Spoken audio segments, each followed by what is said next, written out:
Defendida por uns, atacada por outros, na próxima sexta-feira, a Constituição Brasileira irá completar 30 anos. A TV Minas Brasil, em parceria com a TV Cultura, preparou uma série de reportagens especiais para você. Além de pavimentar o caminho para a democracia, nestas 3 décadas, a Constituição Cidadã tem guiado o país na garantia e manutenção de direitos fundamentais. Hoje, na primeira reportagem da série, vamos lembrar como tudo começou. Na Assembleia Nacional, o Constituinte e forças políticas contrárias se uniram de forma inédita. Declaro promulgada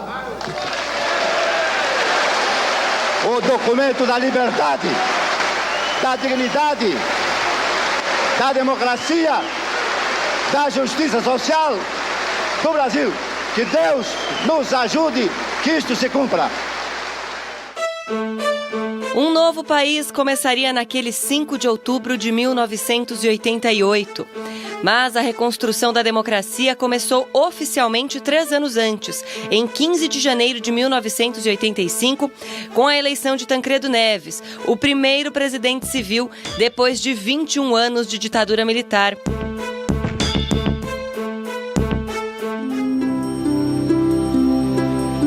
Mas Tancredo ficou doente e a posse, em 15 de março, foi do vice, José Sarney. O período de redemocratização demandava um documento que retratasse a nova realidade social.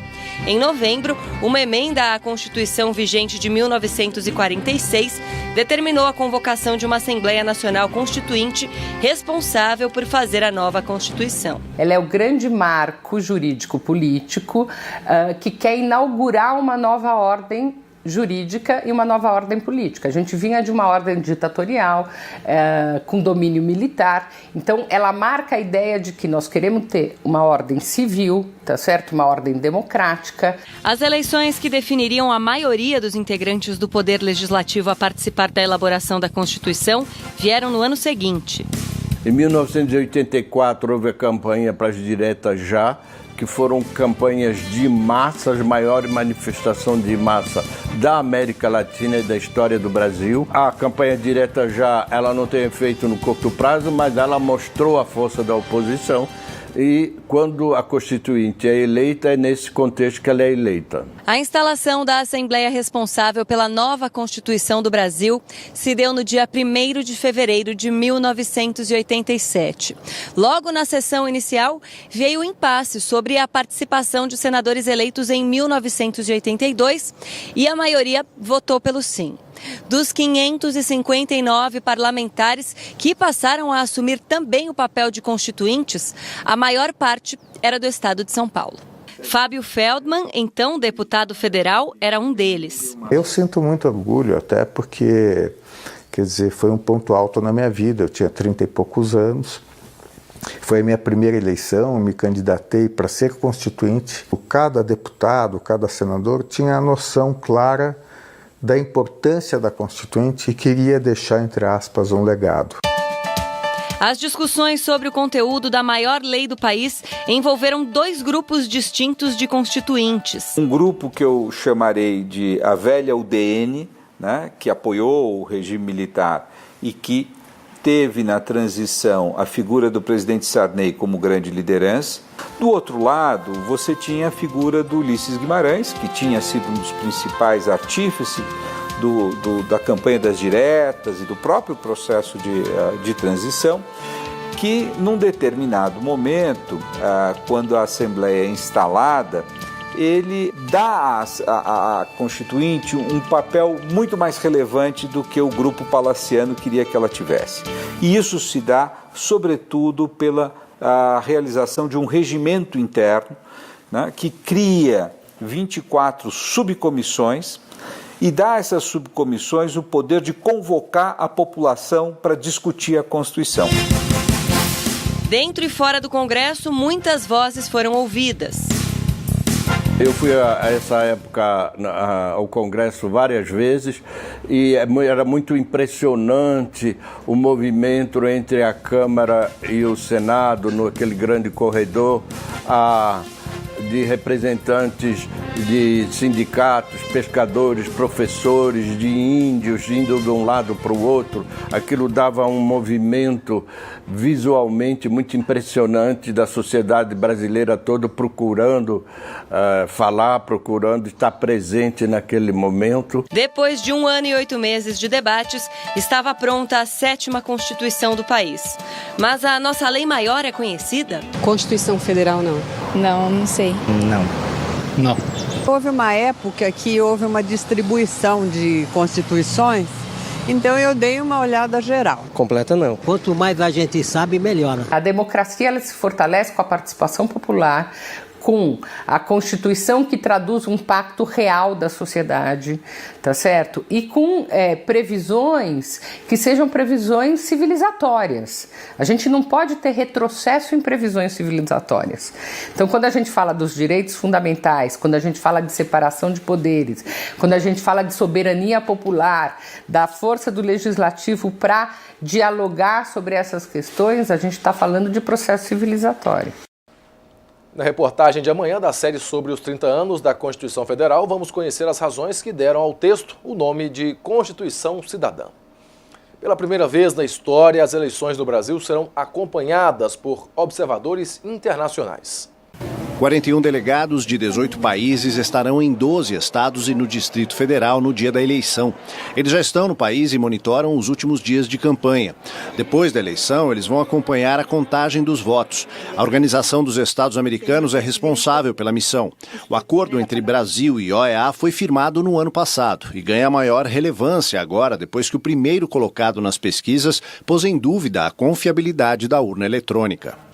E a Justiça Eleitoral mantém o núcleo para fiscalizar contas de candidatos. 1/3 do dinheiro usado na última campanha eleitoral teve indícios de irregularidades. Quase 30% das contas entregues à Justiça também.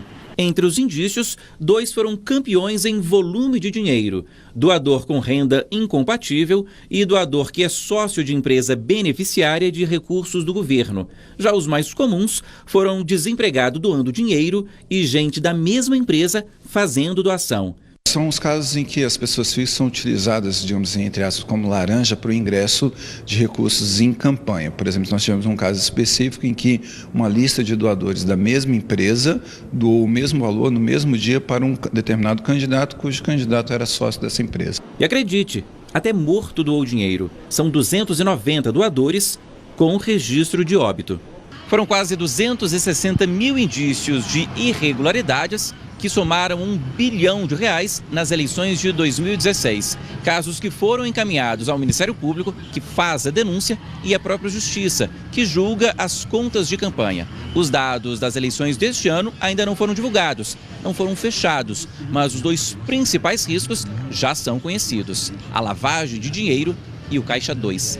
Afinal, essa é a primeira eleição presidencial sem financiamento empresarial de campanha, que foi barrado pelo Supremo Tribunal Federal. Em contrapartida, vai ter mais dinheiro público, R$2 bilhões e 600 milhões este ano. Para ajudar na fiscalização, a Justiça Eleitoral lançou o Pardal, aplicativo que já tem mais de 6 mil denúncias até agora. E a Ordem dos Advogados do Brasil desenvolveu o Contra o Caixa 2, outro aplicativo. Todo cidadão brasileiro pode ser protagonista nesse processo eleitoral, não apenas com o voto, mas também e fundamentalmente com a fiscalização do processo eleitoral. Daqui a pouco, o projeto Guarda Mirim de Paracatu realiza, no fim de semana, o primeiro acampamento infanto-juvenil.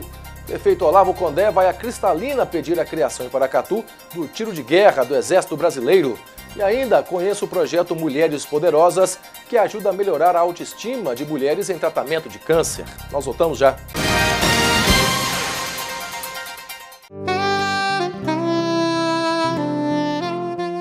A Fundação Casa de Cultura está completando 25 anos. A nossa biblioteca municipal é a mais completa da região, com mais de 41 mil volumes disponíveis aos visitantes. A Casa de Cultura abriga nossa arte e manifestações culturais há 30 anos. Prefeitura de Paracatu. Mais trabalho, novas realizações.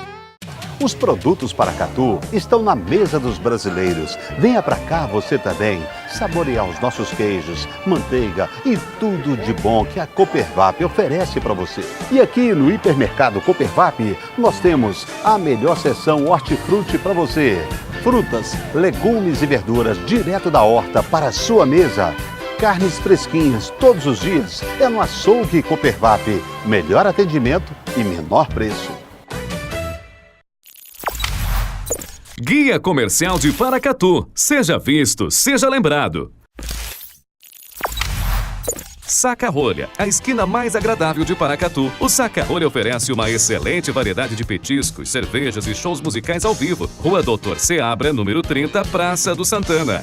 IP Florido Parque Hotel, ambiente familiar, com piscinas, área de lazer, chalés e um delicioso e premiado buffet. Reservas 389-9926-6666. Venha conhecer Armazém do Trigo com sua família. Pães, rosquinhas, tortas, doces e salgadas e uma variedade de produtos. Rua Bento Pereira Mundim, 23, em frente ao Corpo de Bombeiros. 3671-3812. É bom ter uma administração parceira do homem do campo.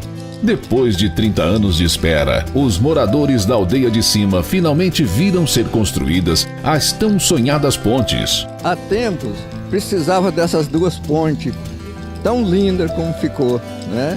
Então, isso aí traz prosperidade para a região. Todo mundo sente aquela confiança porque foi uma obra bem feita, bem concluída. Era ponte de madeira muito ruim, caminhão pesado não tinha possibilidade de passar, agora ficou do jeito que estava precisando de ser. Batizadas de pontes Jorge Arida Vasconcelos e Raul Pérez da Silva, as obras resolvem problemas antigos da região. Já caí em pinguela, já rodou lata de leite, já rodou cavalo. E hoje, graças a Deus, nós estamos sendo privilegiados com essas pontes. Já as pontes para a comunidade é muito importante, porque nós precisávamos dessas pontes. A prefeitura já entregou 16 pontes e outras 4 serão entregues, confirmando o nosso compromisso com o homem do campo.